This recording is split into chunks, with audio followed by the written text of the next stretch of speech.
Okay.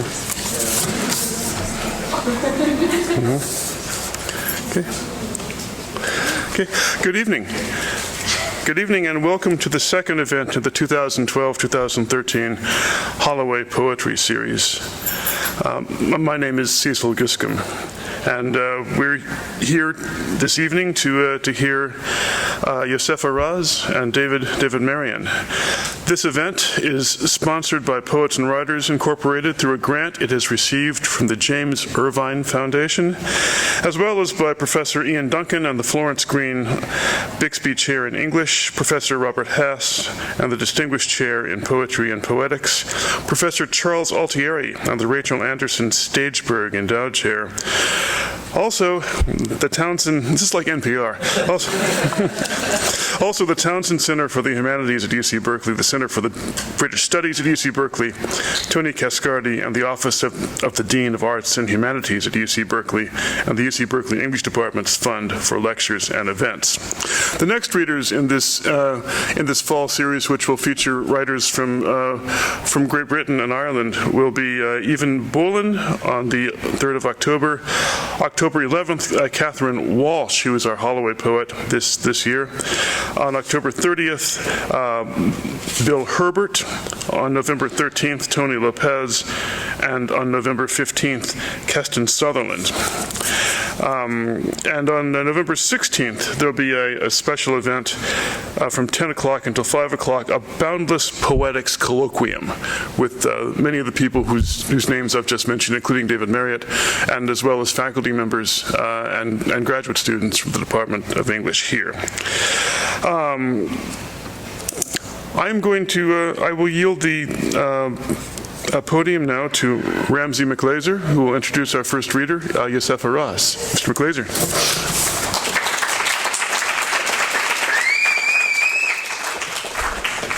Thanks. So the first part of what I'll read to introduce Yosefa Raz is just a mashup of some of my favorite moments in her manuscript, which is called The Red Dress Experiment. Girlish longing to be elsewhere, plus the pseudo-modesty of the swamp drainers, swearing they didn't sing. The stifled perspective, plush for the eyes. She opens her mouth to tell him, but again can't say. Only a partial closet view when the neighbor comes downstairs to try out the bed springs. Secretly taking over parts of the airport, we fill in the vowels. The birds over the letters can tell you how to sing. The voices, if they're voices, in Yosefa's poems are choked, checked, injured, incoherent. The views in the poems are avowedly partial and provincial, as in the last poem I quoted from, which is called Rules Against Translation, and which also insists, your fascism is provincial, even your fascism is provincial.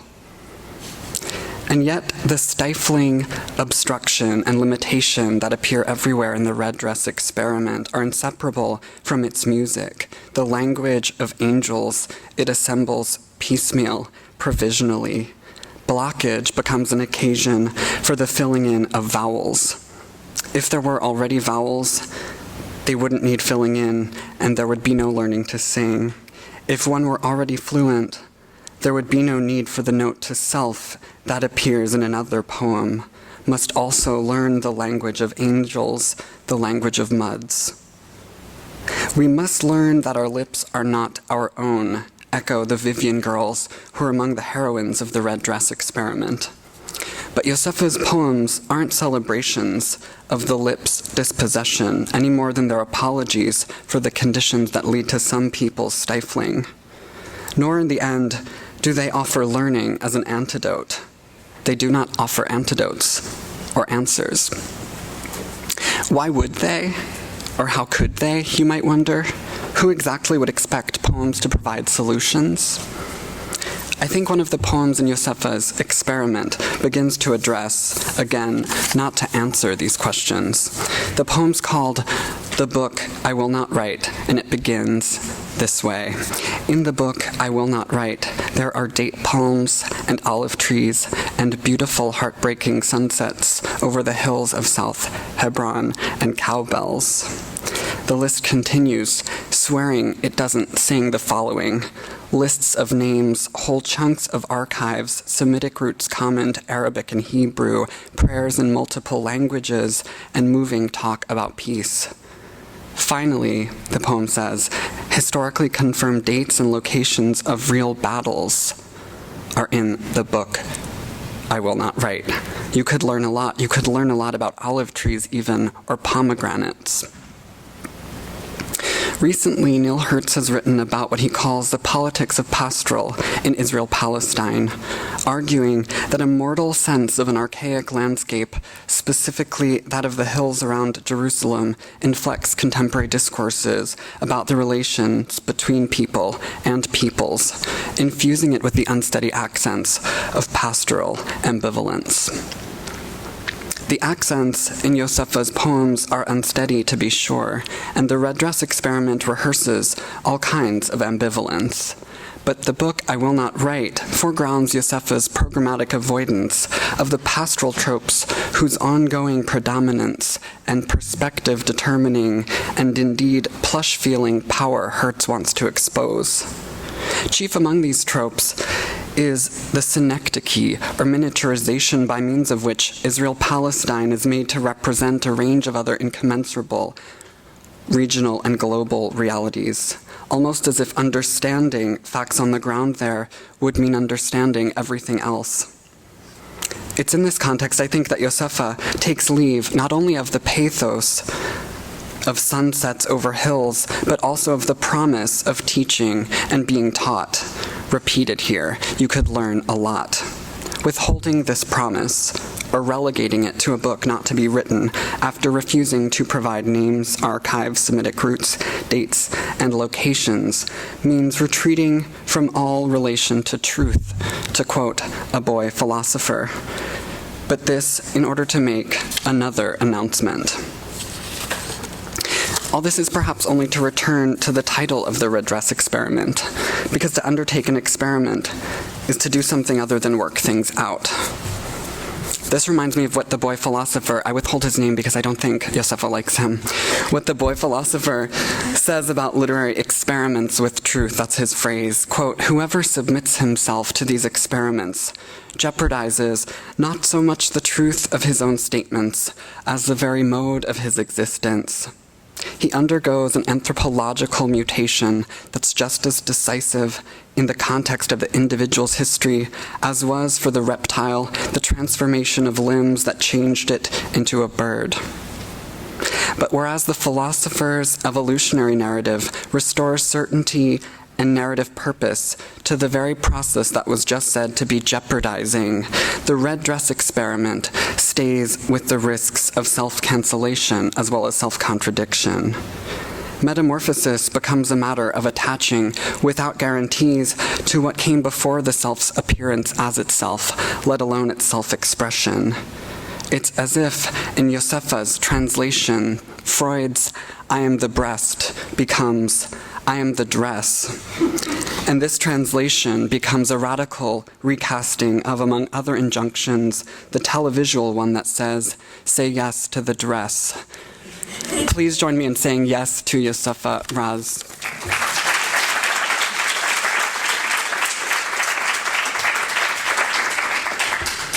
That was awesome. Thank you. I'm honored to read here today with David, and I'm going to read mostly, can you hear me? Is this okay?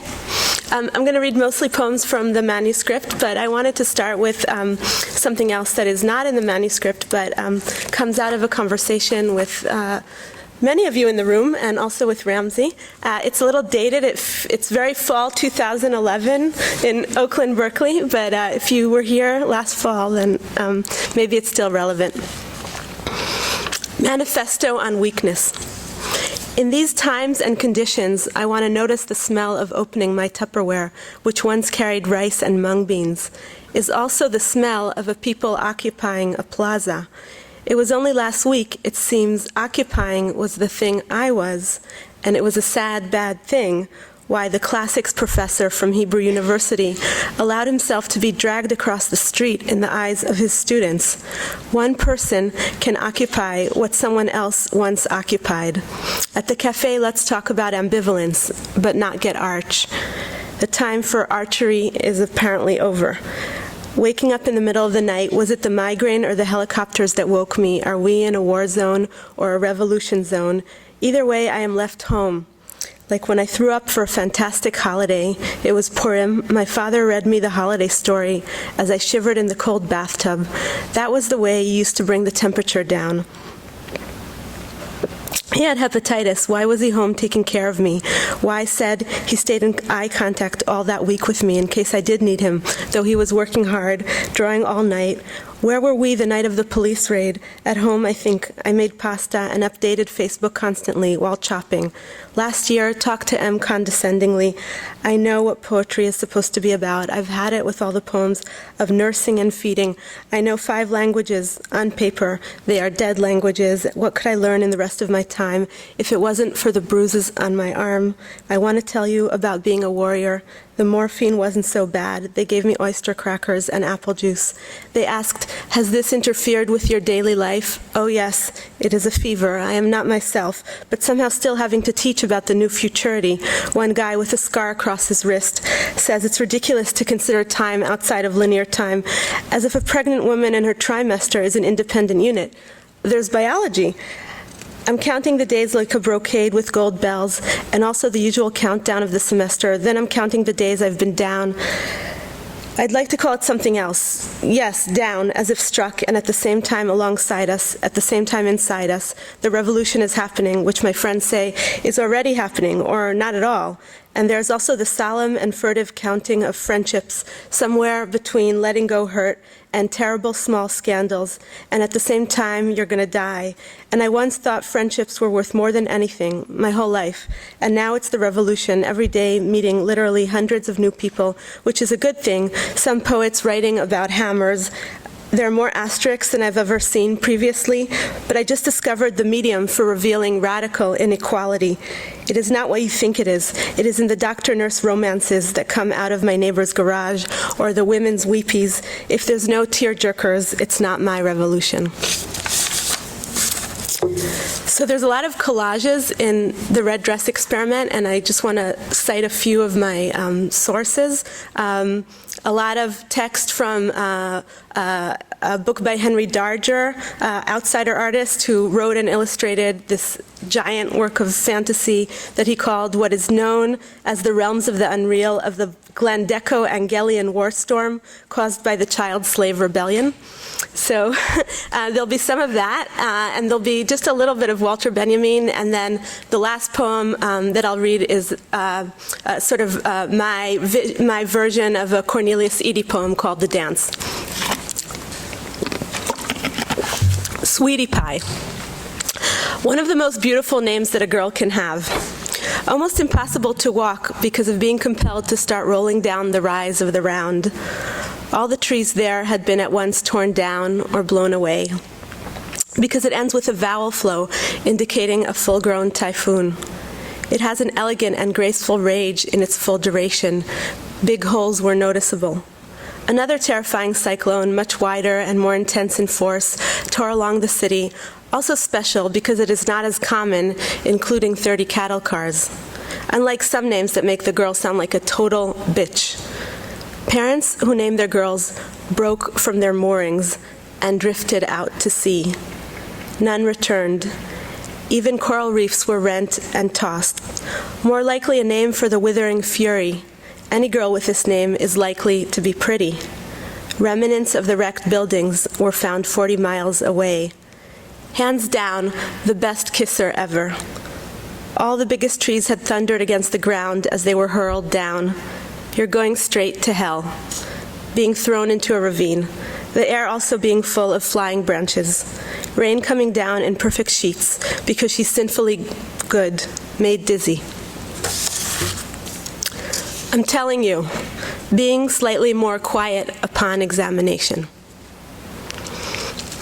If we had grown up in Switzerland, for example, where it never changes if you go home for vacation, but it becomes uncomfortable to announce the details at a barbecue, as if I were from South Africa, as if I were a white South African wearing an apron decorated in endangered species. I grew up on songs, Every Man Has a Name, or Look at the Man Buying Groceries for His Family. What time did my father have for the military-industrial machine? Hurt the state and you hurt my heart. My high school biology teacher adored the graduating class, though they despised her. They'd be in the Army soon. She could stick their photos soon enough on the memorial wall. Her retrospective love seems laughable.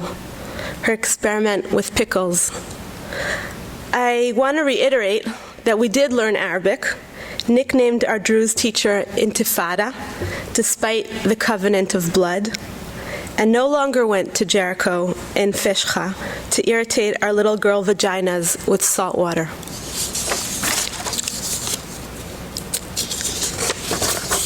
Eyewitness accounts. In this general war storm, which is sweeping throughout the state of Calvarenia and Angelenia, those are Darger's places, don't look for them on a map, I was drunk all the time. Who was righteously responsible for the war? A year like the long 18th century. There are accounts also of spies arrived at work with a massive typhoon. To write everything here would be to spoil it for the reader. Phone booths full of scratched out numbers, always lying down on some sticky surface, or other smells like machine oil. Let the reader follow battle after battle. Clothes the color of snot and mud. The reason the story runs so much with little girls as the actual heroes, every day got a drink to make it through, or looking to get in all sorts of trouble. Often saw mice scurrying across the bathroom floor, men who were more scared of mice. Let us tell the mice from the men. The time kept passing. It didn't matter where you put your body, or in the middle of the night, often among any civil or army population, drove hours to another base. Is this debauchery enough in the presence of real danger?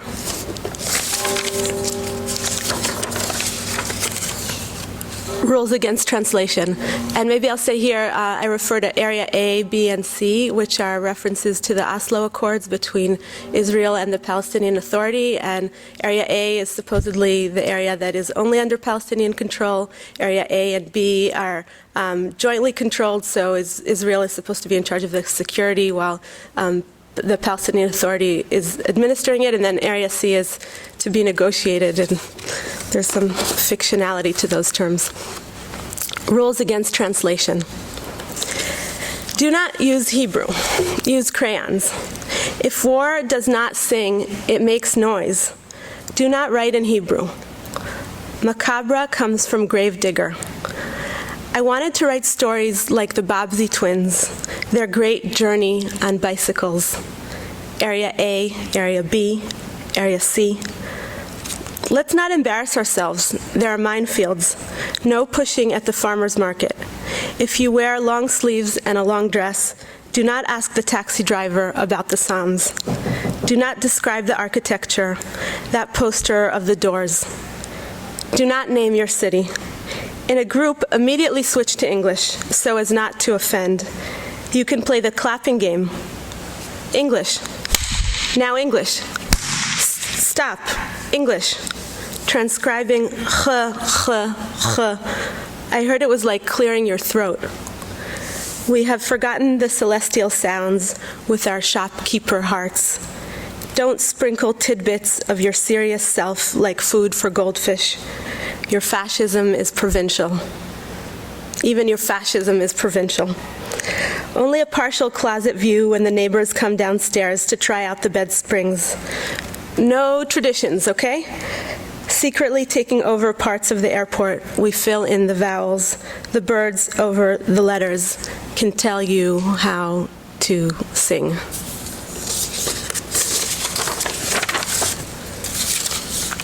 I see some of my students are here, my students in my class on poets, prophets, and madmen, and I promised them a poem that quoted Jeremiah, if they came. so I will read it. But it's mixed up with a lot of other things. Not Jeremiah that we've read in class. Rate of exchange. Peacock for pig. Even the hind in the field calves and abandons her fawn. Our community is in a drought. Do not desist. Lyrica was the daughter of necessity. Therefore, hence, why are you like a stranger? Helicopter for seagull. Party guests each holding their stuffed animals. Say to them this oracle. Honey for honey, secret for secret. Because the earth is cracked. Because it is not possible always. I say the one you love. I say the one you love. Ah, astonished man. There's no grass. Ah, a sparkly animal. A fish? Regenerate a great wound. Can the sky itself grant rains?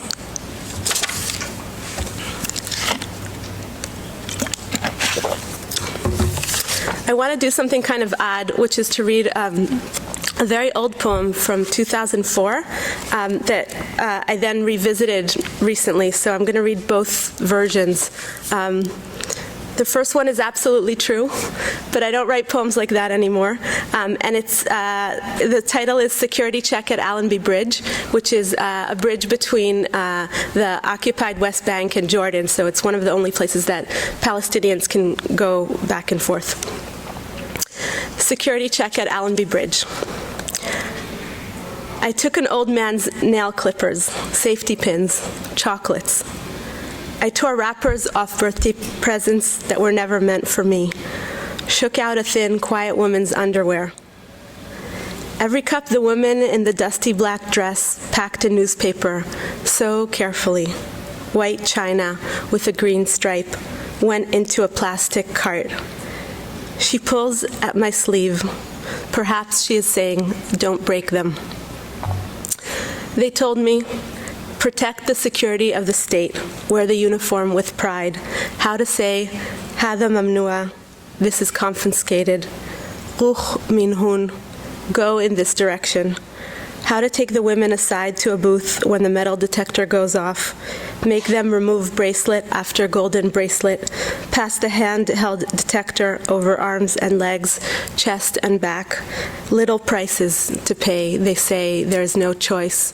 A humiliation of small details. I fingered a businessman's toothbrush. I tried to untie the knots of string, holding together the pilgrims' striped blankets with my clean white gloves. The week the pilgrims returned from Mecca, they were detained on buses at the border for 3 days. 8 cucumbers and yogurt they brought in string bags.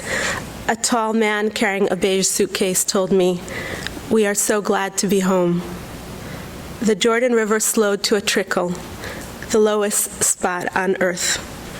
Shed your silver sandals, shed your stained white robes. The concrete is burning.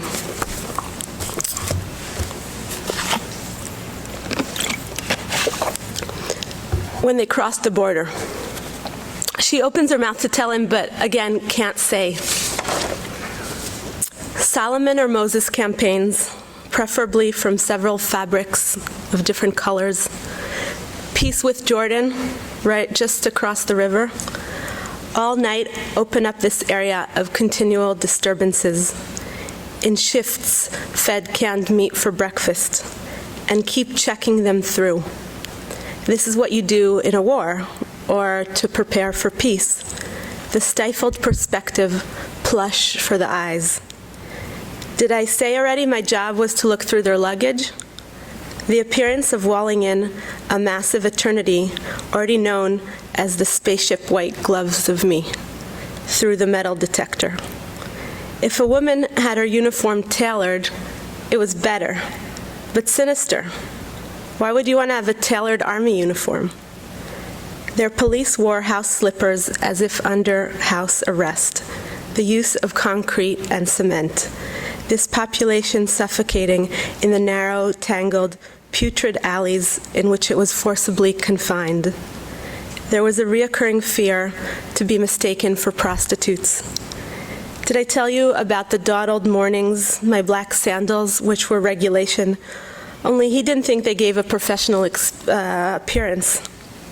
Meanwhile, in the bathroom, Howard's End, Maurice, the complete works. They come across as flat, dead, obstructed. The UN soldiers' berets are bright blue. Even in miniature, one cannot. The impossibility of obtaining permission to photograph if there was a concealed bomb in one of the suitcases. The air conditioner didn't work so good or too strong. In the break room, banana peels and the sweat turning cold robbed natives and foreigners alike of both breathing space and space for reflection. Reading forbidden in the bathroom. We confiscate their shoes. The government, however, does not mean to pass over people like a storm. It wants to engrave itself lastingly in their existence. If you were a secret soldier, you could be mistaken for one. Resist soldier boys falling asleep on the buses with their guns pointed at you. We would be called to from car windows, transfixed at the very doors of the imagination. So I've been writing also for this manuscript versions of the Cornelius Eady poem, The Dance. So the dance again. And there's a lot of lines from Eady. When the world ends, the whole country enshrouded in a weird, ruddy glow, I will be in a dress the color of love in the mist. I will be in a smoky bar, frightened glance toward the big wall of fire. More than 5,000 yards away, yet when the world ends, I will be pouring across the southern part of Sunbeam Creek with indescribable fury. I will be steam in a tea kettle, seeking refuge. I will be in a dress the color of fire, the color of treacherous smudge under the snow. Dreadful seas of flame advancing, shake like the clinging of soldiers to fallen tree trunks in deep ravines, like the tree kissed by lightning. And I will move. The earth will move too. The cities will move too. Other small lakes of fire had swelled, weeping with red, body in free fall, thousands of trees like feathers and dust, everything carried away by the wind, tumbles, faints, dress smeared across the giant sky, opposing the forest fires. Thank you. Thank you for coming.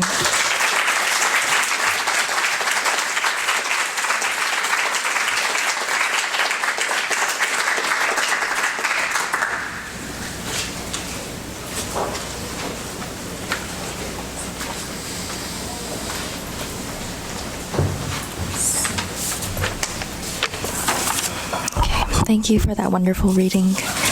I am honored to introduce poet and critic David Marriott for the Mixed Blood Holloway series. My name is Margaret Rhee, and I'm currently the West Coast managing editor of Mixed Blood. The Mixed Blood project has combined forces with the Holloway series in poetry. Once a semester, one of the Holloway readers will also be a Mixed Blood reader. As you know, Mixed Blood readers also give talks on innovative poetics and the languages of race, this in addition to their evening readings. This afternoon, David Marriott gave a talk titled Derek Walcott and the Figure of Crusoe. Our next Mixed Blood Holloway reader will be Dawn Lundy Martin on the 31st of January. During her visit, we will officially launch the 3rd issue of the Mixed Blood Journal, and we're very excited about that. Okay. Poet and critic David Marriott was born and educated in England and received his PhD from the University of Sussex. Currently, David Marriott is a professor in the History of Consciousness department at UC Santa Cruz. As a scholar, David Marriott's books include On Black Men, published by Edinburgh University and Columbia University Press, and Haunted Life, Visual Culture and Black Modernity, published by Rutgers University Press. Marriott's books of poetry include Incognito, published by Salt Publishing, and Hoodoo Voodoo by Shearsman Books. Marriott's work grapple, question, and transform our understandings of race, racism, hauntings, poetry, and dreams.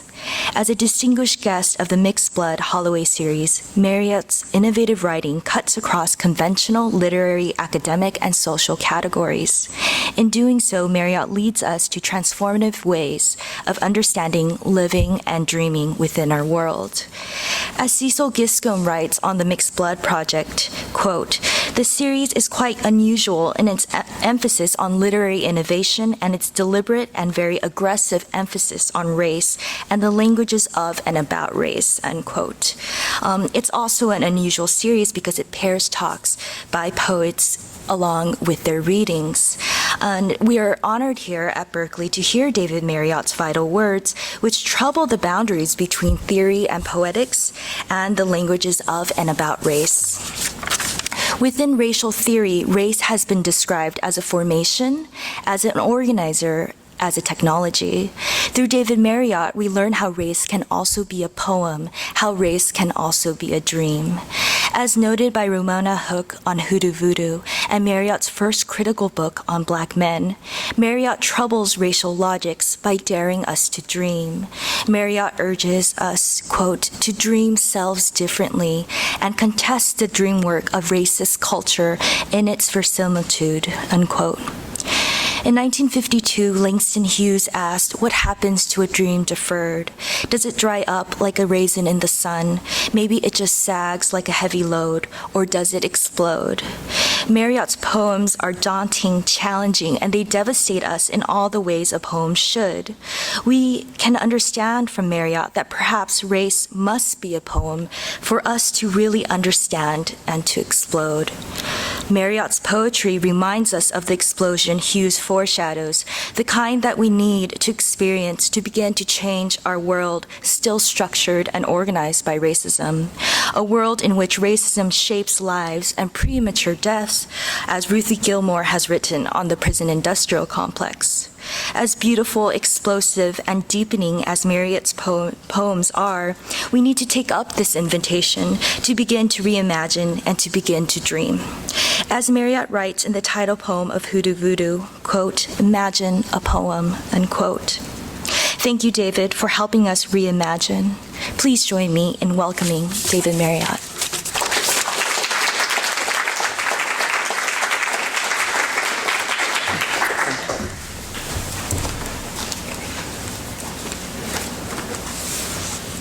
Thank you. Thank you to Cecil and to Lynn for inviting me today and for you guys for showing up. I always find poetry readings harrowing process, not only because you're forced to follow introductions you can't possibly live up to, but also because I'm still somewhat decentered by the lines of the previous poet, still echoing in my head. It's that wonderful moment when that line about debauchery is echoed with the tolling bells of the clock tower. I love that. Only at Berkeley.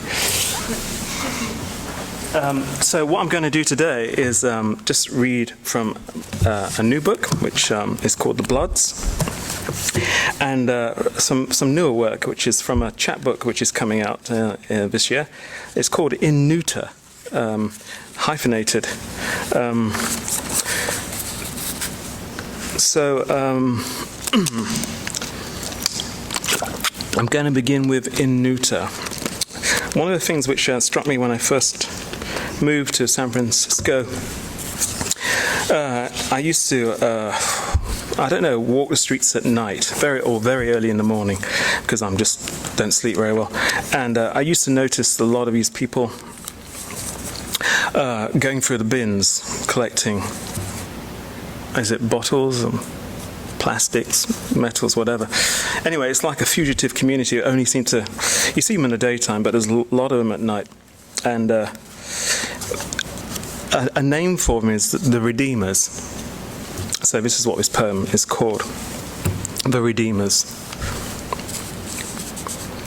Together with the suns before them beneath the amber, they push their carts to the midst of the barrens, to where the steep roads are met by dispossession and loss.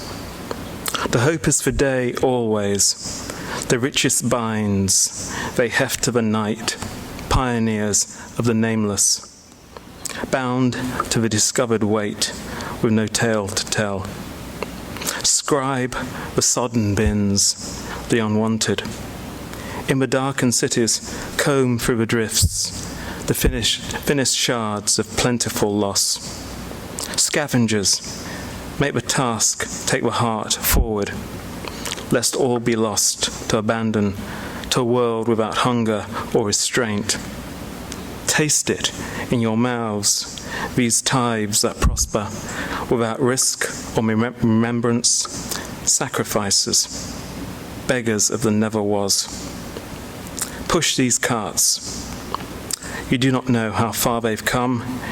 You do not know of their return or belonging.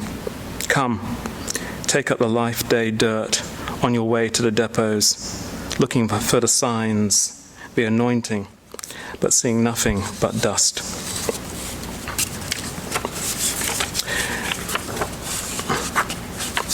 Now,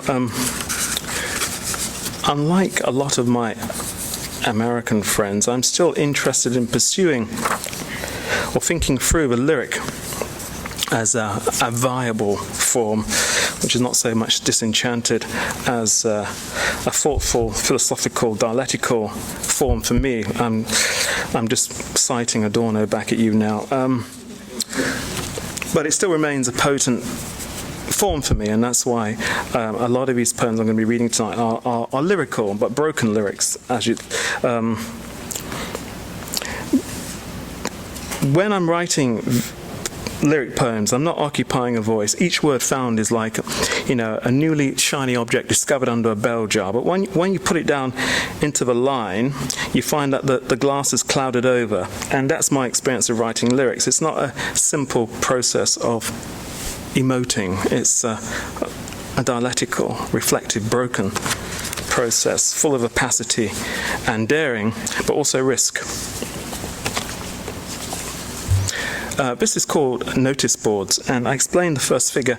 Heracles, as you know, Hercules was killed by a poisoned cloak, which he couldn't take off without ripping off his flesh, and the poison seared into his skin, burning him, and he died by literally throwing himself alive on a pyre. And it follows nicely, I think, from your last poem, which is all about that conflagration and the last days. So this is called Noticeboards. Red cloak burning, a searing thing for all the promises, a burnt throat fed on my black-tinged ruin, stupefying, furious incandescence. From the unlived, forever and always, it fuses my entire being. Whence the one clear relief to endure what cannot be borne, but has no place. My narrower blood so rudely born, the word's end is a dereliction. The heat melts every moving shadow, like snow when it falls and ceases to fall. Nobody notices the sirens or birds, the west winds that blow to the east, burning through the vast open spaces. The tires and blackened paths, the placards crude by Lorca's children, unwritten by Persian script. The petrified words hard as flint. How should I know this fire pushing back the horizon? The heat leaving me waste, smelling, not drunk, but caught up in what wildfire tries to reveal. Bulging shells where everything vanishes and all the allotments dissolve beneath drones, decals alight in forests. If charred surfaces are now the risk, halves the effacement of all things various, and each departure uncertain. Let us burn, but quickly, for the night is ours.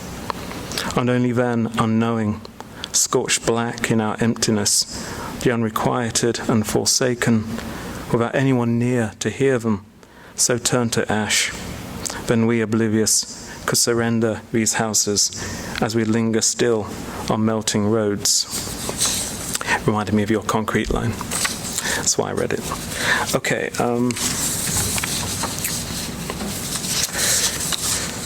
One of the things which has prompted much anguish and reflection poetically, I'm talking about here, not just politically, is how to write about catastrophe, not just personal existential, but catastrophe is viewed as a spectacle. And this poem is again a lyric attempt to just meditate on a piece by Mark Bradford, which was called the Katrina Arc, which is a work of art, which is just, I don't know if some of you saw him when he did the retrospective at MoMA last year, I think it was, but it's a powerful piece. And this is a short lyric reflecting on that arc. Be good, save, the scar that commemorates the falls, the casts, the disappeared, unrecognized but walking beside you, street by street as you veer away, the signs unburyable like rain, in a blue of fear, relentless on the ice flows, and the low keel as it spills over the rims, obliterated, within reach of the unclaimed, the designated one, always beside you, who gives and saves, each flood its due when no other comes near.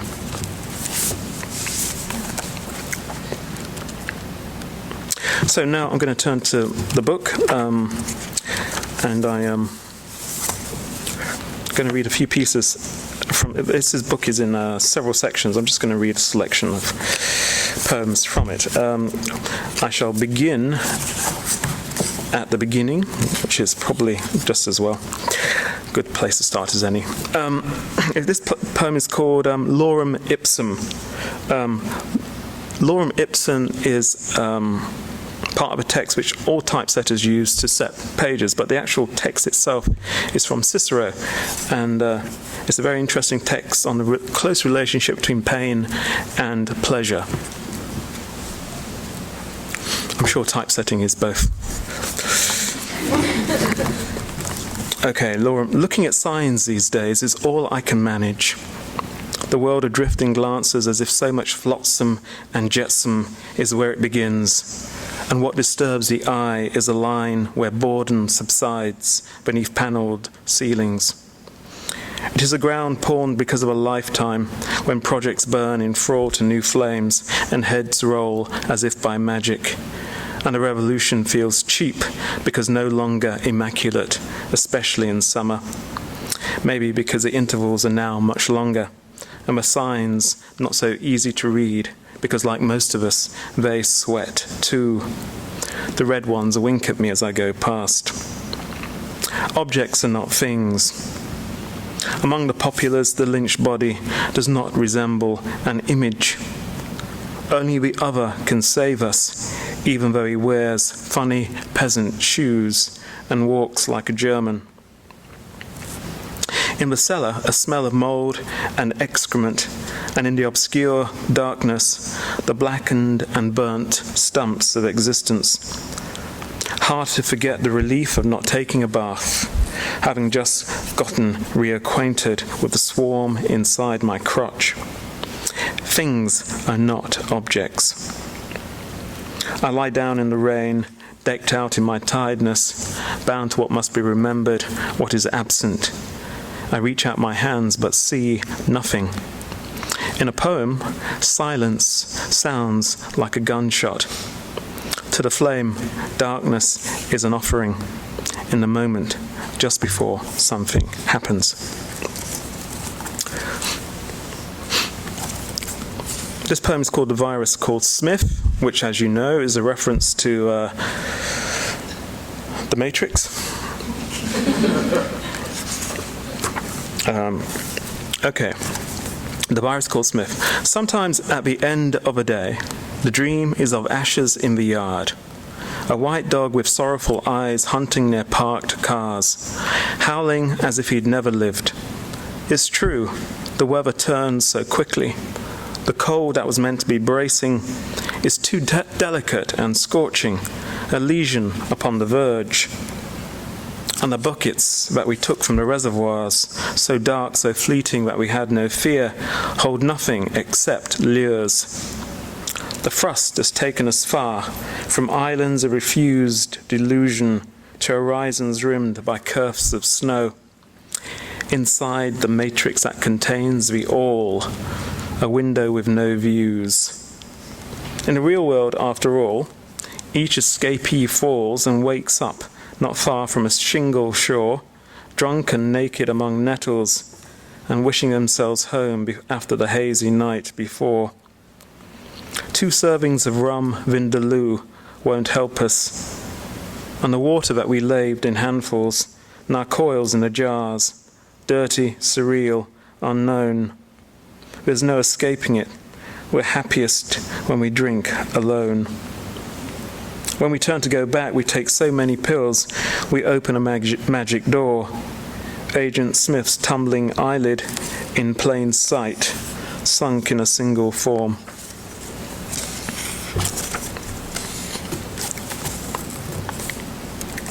True Blood is the next piece. Again, a title taken from another work, which one's from Ralph Ellison's Invisible Man. Some of you will be familiar with this character, an incestuous character, who has a very interesting dream. Okay, True Blood. Nothing in the larder but a drive through Narnia. A magic forest that you enter from the wrong side, oblivious to the fact that here too you are fugitive.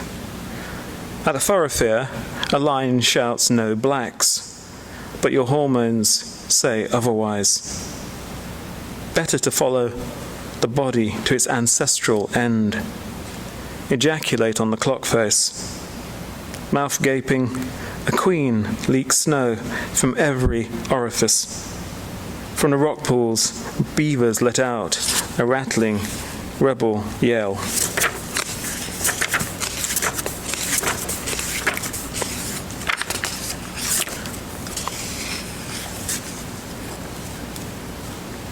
Okay, referring back to the introduction and the word dream or dreaming. Yes, it is a preoccupation of mine, and but not in some arty-farty sense. It actually has a very technical, precise meaning. This piece, Nothing's Left, is a meditation on a play by Calderon, and it's called Life is a Dream, which is a very interesting play. The title, the main character of that play is called Sigismund, hence the reference to Sigismund in this poem. Nothing's left. After Sigismund, the remnants have become thick with dust. The wreck won't be left behind after all. Someone has to rend with violence the ruins of dead piled at the roadsides, the fled villages pillaged and burned. Someone has to trudge through sludge and snow, through a livid brown smear of an old shawl on cratered ground.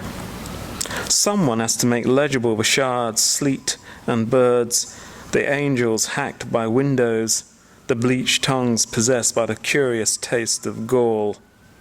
Here we are, violent men, moving like water over bone, riding between God and the world on our journey home.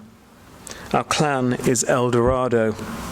We have suffered pain, no matter. Our pleasures will take us to other wars, to other mistresses, disciples of torture. Sigismund needs a brother, and a dream that we are, a new illusion too. All disguises will be torn to shreds, and the illusion of tearing. Someone, a marionette or hireling, will feel pure and shriven. Someone else will remind him of what it means to be alone. The purity of submission, as pure as the insubstantial remnant of life itself. Others will call out at the sidings, reminiscing of how everything is in suspense, joined together like syllables before they are hauled off to the camps. There is nowhere for us to go except exile. All the witnesses have been locked up with the taste of metal in their teeth, looking like actors in a half-hearted theatre of shadows. In their faces is a world in whose dream we exist, if only for a moment, because in make-believe it is not always easy to tell the dead who have gone from the smell of someone burning. Some say these are the sacraments. Those who are truly awake know that light is but a purer darkness, thick and black and settling over everything. The future nothing but an ambush.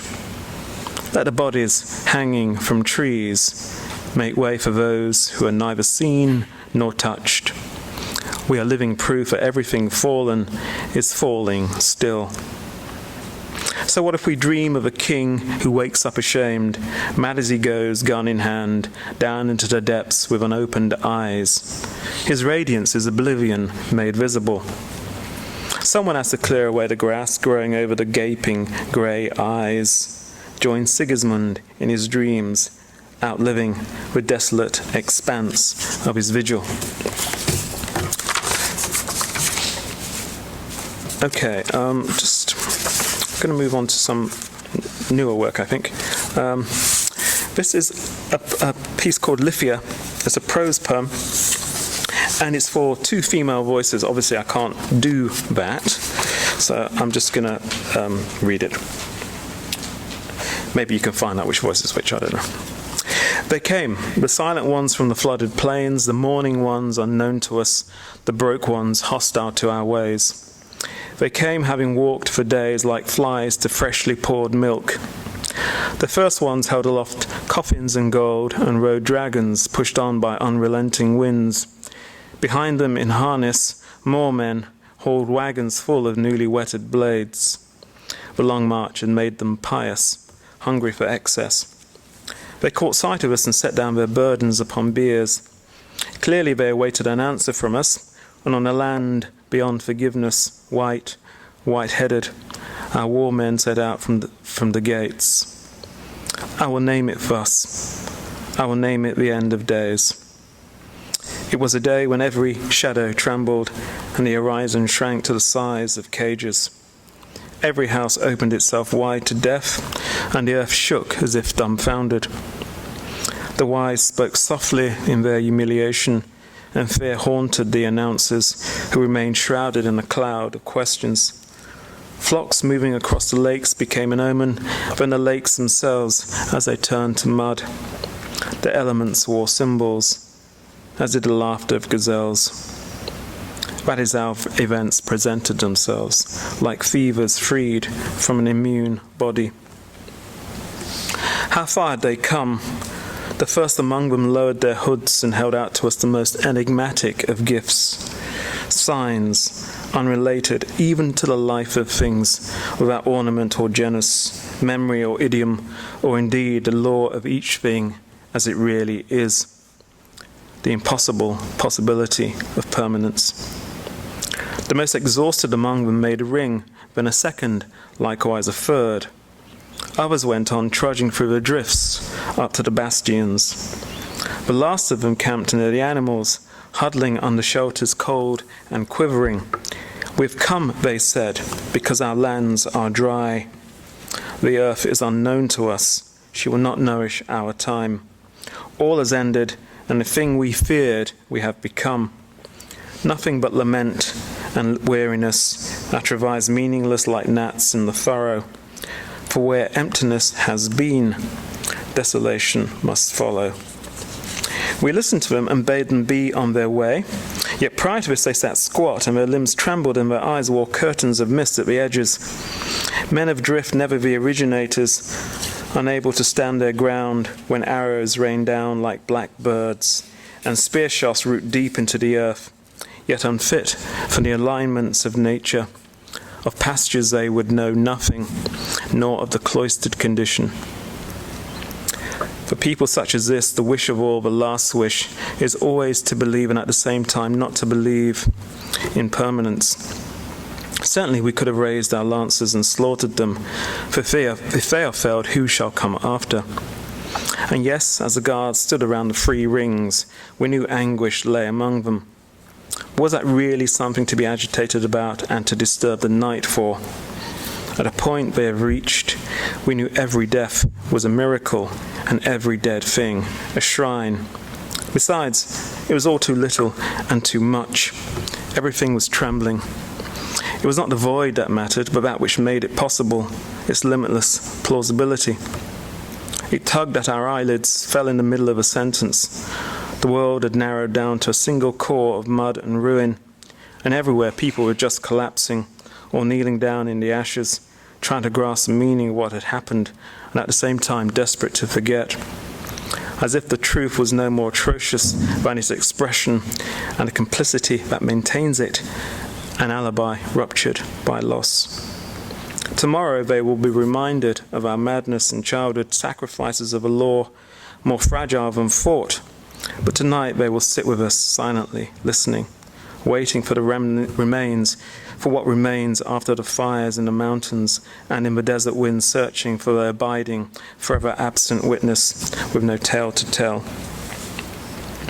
Lamentation echoed along the path to the crematoria, until it ends, until nothing else could be heard any more. Indeed, not even an echo. Of I and we, no trace remained. Idols and temples had fallen into ruins, burned down, stricken, annihilated by language. The grand mansions and avenues lay ravaged. The institutions now destitute moved to a feverish frenzy of oblivion. People were pouring into the streets, pushing past, driven on by what was happening in the mountains. Their hajj, pronounced hajdi, trailed behind them like dark quilts. Hovers ran through the campsites, life and hostile in their nakedness, screaming of their wish to recant. I know I was not the only one. The frenzy causing disorder to cascade everywhere had also unaccountably cleansed me of any terror or fatalism.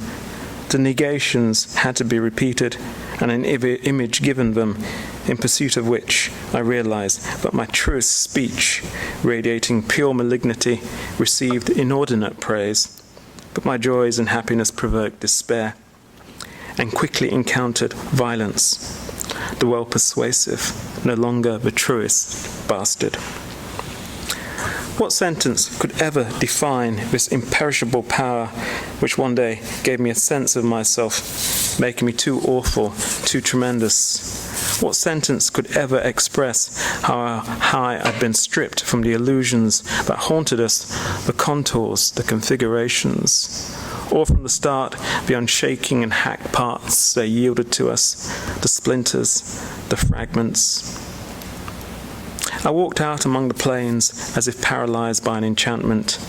I saw that there would never be a place for me in the disappearing present, and no night to overwhelm us. And so, having withdrawn from the city and its laws, I entered the free rings, not yet other or witness, but no less a figure of truth.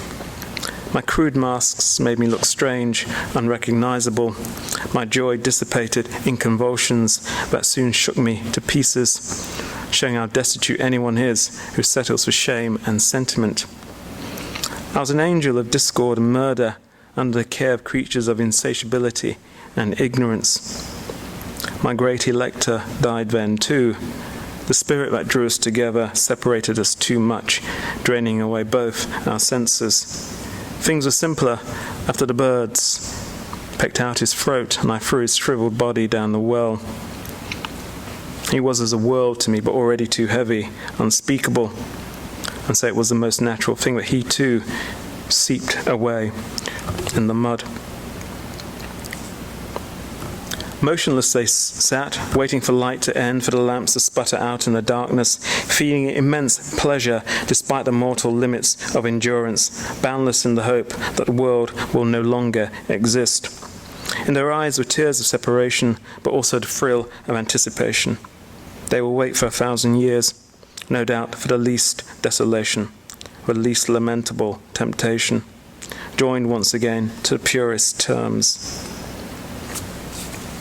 Thus I went back through the sloping flames, only pausing to listen as I passed through the empty lots. Storm winds appeared at the rim of the sky, against the dark sands of the desert. The air had a cleanness, a boundless rigor. As the night wrapped around me from head to foot, I slowly felt all of the prisons I had served in open. The earth briefly trembled from the pressures being released onto the streets, and we all just stood there as if outside a school entrance, watching each other's lightsome faces fade away at the edge of the woods, beside the dead fields.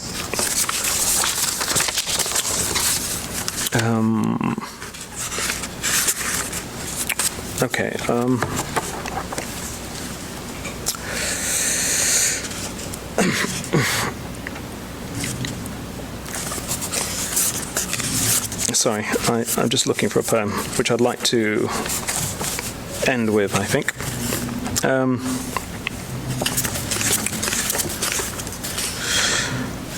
This one is also very much a San Francisco-based poem. It's called Asila, and I think it's fairly self-explanatory. One of the weird things that happened to me when I first moved to the city. Anyway, the Bible salesman looks familiar. I'm thinking of buying Deuteronomy and Ruth, or maybe Exodus and Genesis. It's been such a long time that I don't remember the plot. He has a lived-in, extremely close-shaved face. I don't know him. He gave each of us discounts for different reasons for knowing the score. I went to buy Revelations, but he said I had vision aplenty. Looking for the index, I happened to see the Holy Ghost, the year of my grace, but the watchword was eyes a muggin. Then I understood. In my apartment block, there's a Mexican who crucifies himself every Friday at 8. I did not choose this, he says, nor did I not choose it. There is no key to his door and no balcony from which he can escape. I've just been informed that he is always late and enjoys being stuck in traffic. Next door to me lives a Russian, Tom. He rents, he visits the cemetery every day, just in case, he says, the year after is already here. Every evening the city lies shipwrecked in banks of yellow fog. Time melts away into thin air, and sometimes you can see it diminishing. You can't escape it, Tom says, scanning the horizon. The irrevocable will happen. The Leviathan will shed himself in the four quarters like a veil, and we will all strip mine the moment for souvenirs. Then everyone will say, use a hoe, as he rises from the waves, a word whispered as if behind arrows. Disbelief, the pure essence of the state, happy over our ability to look on the deeps beaming with blood and not be afraid. I've never been on vacation. My time is no more mine than my word. The complainer, the Bible salesman, is demanding that I return Joshua and Kings because my check will not clear. Sorrow cascades into the building. The present is too late, the Mexican. This resurrection, a peculiar perversion of what was or will be, cannot be taken through the eye of a needle, nor be thrust out of the lobby. And apparently, everyone is demanding to know who is sleeping with this year's star. Thank you.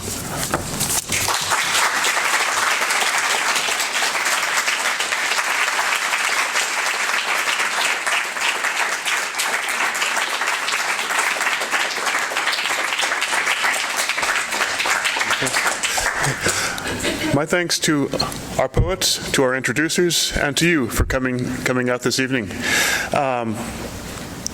Stay, buy a book, talk to the writers, and be sure to come back on the 3rd of October for Even Boland. Thank you again. Good night.